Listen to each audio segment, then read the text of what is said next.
자, 오늘은 다니엘서 강의 8번째 시간입니다. 믿음보다 세상이 커 보일 때라는 제목으로 본문은 다니엘서 5장 1절에서 9절, 13절에서 17절, 25절에서 31절까지 다니엘서 5장 전체의 말씀을 함께 나누고자 합니다. 자, 지난주에 이어서 느부갓네살 왕 다음으로 또 다른 왕이 등장합니다. 벨사살 왕입니다. 오늘 펼쳐질 이 모습에서 우리는 이 벨사살 왕도 느부갓네살 왕과 크게 다르지 않은 모습을 보게 됩니다. 어디서 본 듯한 모습을 보게 된다는 말입니다. 1절에서 4절까지의 말씀 함께 읽겠습니다. 벨사살 왕이 그의 귀족 1000명을 위하여 큰 잔치를 베풀고 그 1000명 앞에서 술을 마시니라. 벨사살이 술을 마실 때에 명하여 그에 붙인 느부갓네살이 예루살렘 성전에서 탈취하여 온 금, 은 그릇을 가져오라고 명하였으니 이는 왕과 귀족들과 왕후들과 후궁들이 다 그것으로 마시려 함이었더라. 이에 예루살렘 하나님의 전 성소 중에서 탈취하여 온 금그릇을 가져오매 왕이 그 귀족들과 왕후들과 후궁들과 더불어 그것으로 마시더라. 그들이 술을 마시고는 그 금, 은, 구리, 쇠, 나무, 돌로 만든 신들을 찬양하니라. 자, 벨사살 왕은요, 다른 바벨론의 왕보다 전해지기로는 그렇게 강력한 왕은 아니었다라고 전해집니다. 그런데도 그는 지금 귀족을 1000명 가까이 모아서 큰 잔치를 벌이고 있다라고 합니다. 자, 실체가 어떻든지 간에 그는 왕으로서 자신이 누릴 수 있는, 어쩌면 과시하려는 마음이 있을 수도 있는 행사를 열고 있는 것을 우리는 지금 지켜보게 됩니다. 자, 오늘날의 기준으로도요, 이 1000명 가까이 모인 연회는 대단한 자리입니다. 그런데 이 1000명이라는 건 귀족 1000명입니다. 그러면 이들을 섬기는 시중 연회를 즐겁게 하기 위해서 동원된 여러 사람까지 합하면 그 수는 몇 배가 됐을 거라는 걸 추정하는 게 어렵지 않습니다. 자, 우리가 여기서 주목하는 것은요, 이 연회의 크기가 아니고요. 거기서 이 벨사살 왕이 했던 행동 하나입니다. 2절 말씀에 보면 예루살렘 성전에서 탈취하여 온이라는 표현이 있습니다. 그러니까 포로로 끌려온 이스라엘 백성들이 본래 예루살렘에서 성전에서 하나님께 예배를 드릴 때 쓰던 기물, 성물을 굳이 지금 술을 마시는 용도의 그릇으로 부어서 사용하고 있다는 것이죠. 바벨론에 그릇이 없었을까요? 아니겠죠. 벨사살은 지금 의도를 가지고 있습니다. 자기 힘을 약소국의 신전 물건을 마음대로 쓸 수 있다라는 그 능력을 과시하는 것으로 볼 수 있겠죠. 자, 그렇게 이스라엘 여호와 하나님의 이름을 벨사살은 모욕을 합니다. 그리고 그는 금, 은, 구리, 쇠나무 돌로 만든 신들을 찬양했다라고 이야기하고 있습니다. 자, 다니엘의 시대나 오늘의 시대나 우리는 이렇게 하나님의 이름이 모욕당하는 것처럼 보이는, 도무지 하나님의 살아계심이 직접적으로 간섭하지 않는 것처럼 보이는 세상 속에서, 그래서 이 세상의 위세가 대단해 보이는 시대를 살 수 있습니다. 그때 우리는 믿음보다도 세상이 더 커 보일 수 있는 거죠. 이스라엘 백성도 그런 생각이 들 수 있겠죠. 포로로 끌려오고 성전 기물은 이방 왕의 술 마시는 연회의 그릇으로 사용되어진다. 자, 이런 세상 속에서 이스라엘 백성들은 무기력함을 느낄 수도 있고요. 그들은 하나님의 존재를 의심할 수도 있겠죠. 우리 또한 세상을 살면서 이런 일들이 벌어지면 충분히 그 무기력함 속에서 낙담할 수 있습니다. 하지만 우리가 그런 생각에서 멈춰서는 안 되는 이유가 있습니다. 하나님은 우리의 기대보다도 앞서서 하나님의 일을 하시기 때문입니다. 물론 우리가 꼭 원하는 방식은 아닐 수 있습니다. 하나님은 이 세상의 역사 속에서 하나님만이 하실 수 있는 방식으로 하나님의 살아계심을 드러내십니다. 오늘 본문에도 딱 한 번 나오는 방법으로 하나님의 살아계심을 드러내시죠. 자, 5절에서 9절까지의 말씀입니다. 함께 읽겠습니다. 그때 사람의 손가락들이 나타나서 왕궁 촛대 맞은편 석회벽에 글자를 쓰는데 왕이 그 글자 쓰는 손가락을 본지라. 이에 왕의 즐기던 얼굴빛이 변하고 그 생각이 번민하여 넓적다리 마디가 녹는 듯하고 그의 무릎이 서로 부딪힌지라. 왕이 크게 소리질러 술객과 갈대아 술사와 점쟁이를 불러오게 하고 바벨론의 지혜자들에게 말하되 누구를 막론하고 이 글자를 읽고 그 해석을 내게 보이면 자주색 옷을 입히고 금사슬을 그의 목에 걸어주리니 그를 나라의 셋째 통치자로 삼으리라 하니라. 그때 왕의 지혜자가 다 들어왔으나 능히 그 글자를 읽지 못하며 그 해석을 왕께 알려주지 못하였는지라. 그러므로 벨사살 왕이 크게 번민하여 그의 얼굴빛이 변하였고 귀족들도 다 놀라니라. 한창 잔치를 벌이는 중에 왕의 눈에 이상한 장면이 들어온 거죠. 그것은 잔치하는 장소 맞은편에 사람의 손가락이 나타나서 어떤 글자를 쓴다라는 것입니다. 공포영화의 한 장면 같을 수도 있겠죠. 왕의 즐기던 얼굴빛이 변합니다. 잔치는 순식간에 판결이 내려진 법정처럼 엄숙해지죠. 그는 이 위기를 벗어나야 했습니다. 7절에 그래서 누구든지 이 지혜자가 이 글자를 해석하면 자주색 옷, 최상급의 옷이죠. 나라의 셋째 통치자, 그가 줄 수 있는 권력, 이것을 주겠다고 제안합니다.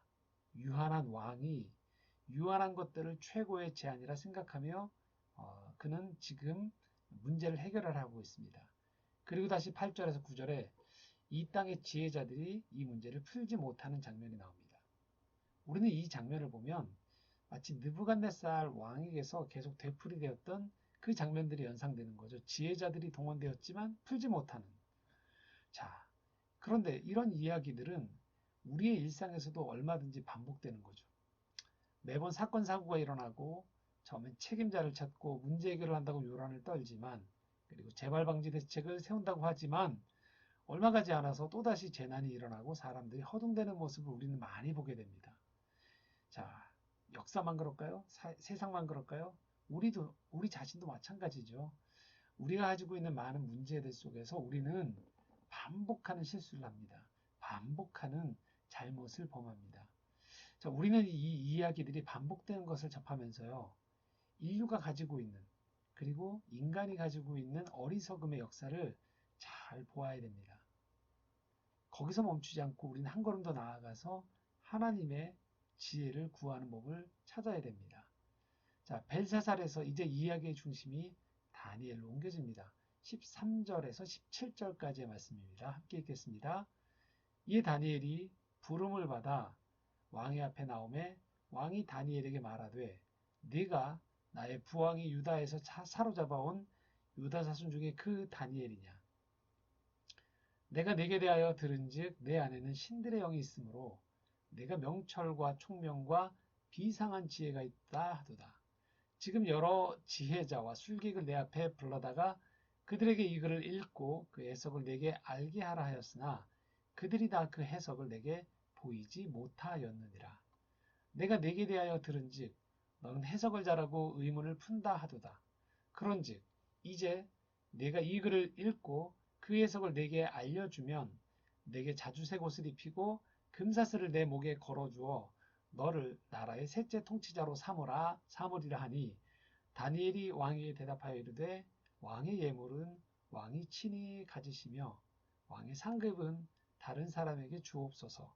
그럴지라도 내가 왕을 위하여 이 글을 읽으며 그 해석을 아뢰리이다. 자, 명철과 총명과 비상한 지혜라는 표현이 나옵니다. 비록 벨사살 왕의 입을 빌려 나온 진리에 대한 표현이지만 우리는 이것이 무엇인지를 알 필요가 있습니다. 이 명철과 총명과 비상한 지혜라는 것은 인간의 지혜의 끝에 너머에 있는 또 다른 지혜를 말합니다. 이것은 단순히 꿈을 해석할 줄 아는 정도의 해안이 아닙니다. 우리 앞에 당면한 문제를 해결하는 해법 정도가 아니란 말입니다. 난관에 부딪혔을 때 하나님으로부터 오는 지혜를 말합니다. 위로부터 내려오는 환상이나 신비한 음성이 아닙니다. 사람을 통해서든 환경을 통해서든 설교와 묵상을 통해서든 하나님으로부터 비롯된 생명의 지혜, 모두를 살리는 구원의 지혜가 있다는 것이죠. 자, 우리는 살아가면서 특정 종파, 또 당대에 유행하는 기독교의 어떤 강조점이 있습니다. 그런데 하나님의 지혜, 하나님의 일하심은 이런 범위를 종종 넘어섭니다.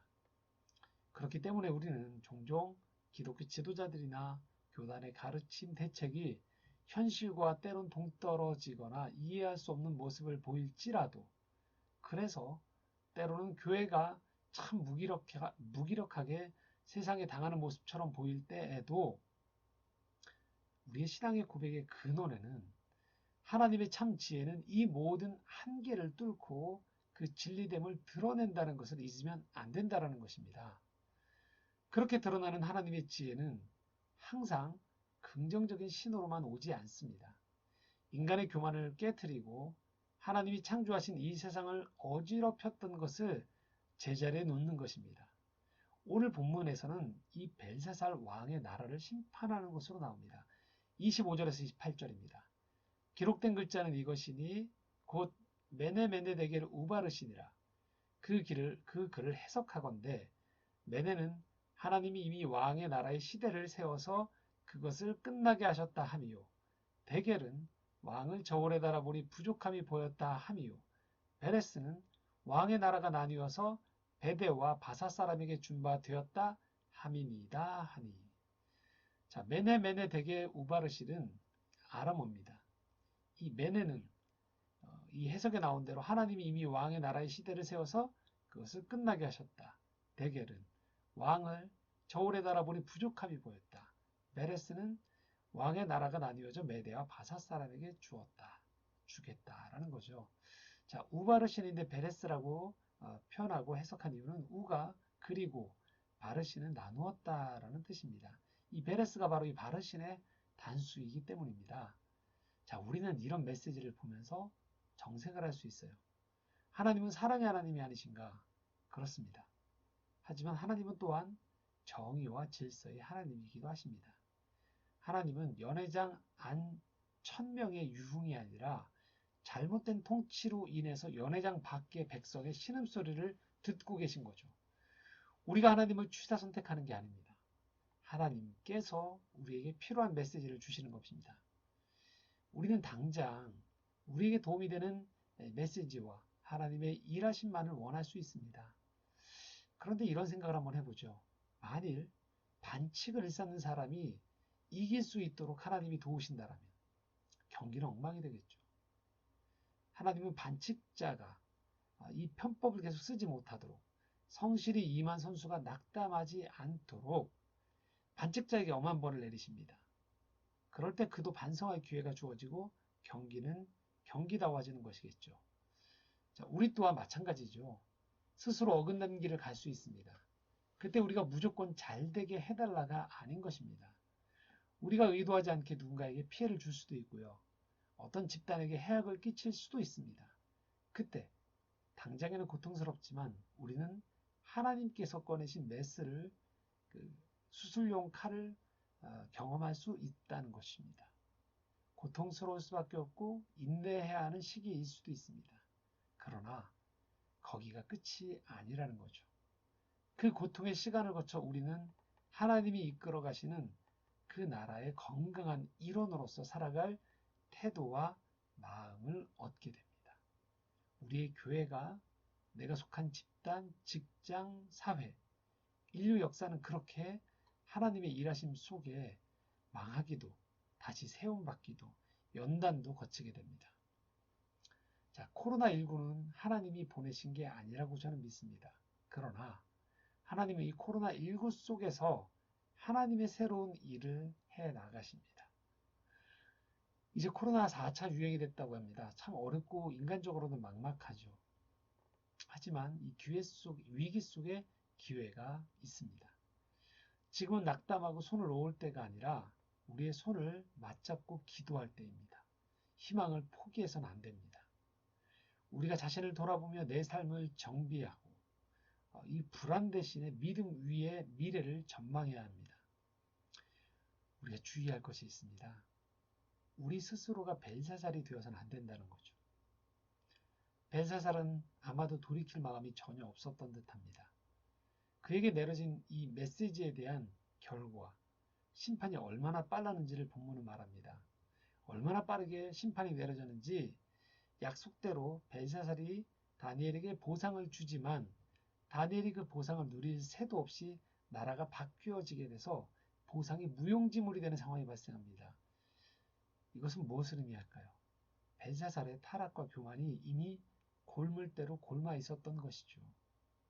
자, 29절에 31절 말씀입니다. 이에 벨사살이 명하여 그들이 다니엘에게 자주색 옷을 입히게 하며 금사슬을 그의 목에 걸어주고 그를 위하여 조서를 내려 나라의 셋째 통치자로 삼으니라. 그날 밤에 갈대아 왕 벨사살이 죽임을 당하였고 메대 사람 다리오가 나라를 얻었는데 그때에 다리오는 62세였더라. 자, 금세 새로운 왕이 그 자리를 대체한다는 거죠. 우린 두 가지 교훈을 얻을 수 있습니다. 첫 번째는 돌이킬 수 없을 정도로 벨사살처럼 교만해서는 안 된다는 것이고요. 둘째, 이 세상은 유한하다는 것입니다. 견고해 보이는 세상의 흐름도 한순간에 역전될 수 있습니다. 그러므로 우리는 이 세상에서 우리가 누리고 있는 것들을 마치 영원히 누릴 것처럼 위세를 떨 필요도 없고요. 지금의 모습으로 인해서 지나치게 낙담할 필요도 없습니다. 영원하신 하나님과 하나님의 다스리심 가운데 겸손히 그러나 당당히 우리가 살아가는 삶의 자리를 바라볼 필요가 있습니다. 고린도후서 5장 1절 이렇게 우리에게 말씀합니다. 만일 땅에 있는 우리의 장막집이 무너지면 하나님께서 지으신 집, 곧 손으로 지은 것이 아니요 하늘에 있는 영원한 집이 우리에게 있는 줄 아느니라. 이 땅에 있는 삶을 장막, 임시 텐트라고 말씀하십니다. 이 세상을 하찮게 여기란 말이 아닙니다.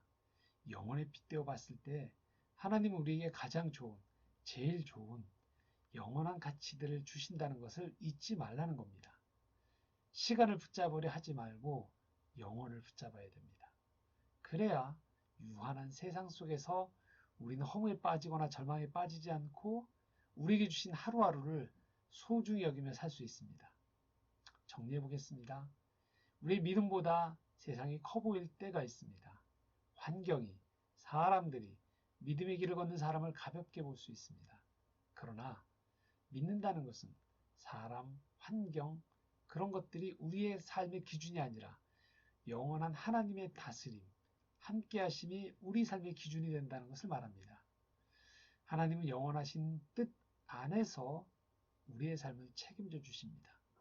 그러므로 세상을 살아가며 실망하지 마십시오. 쫓기지도 마십시오.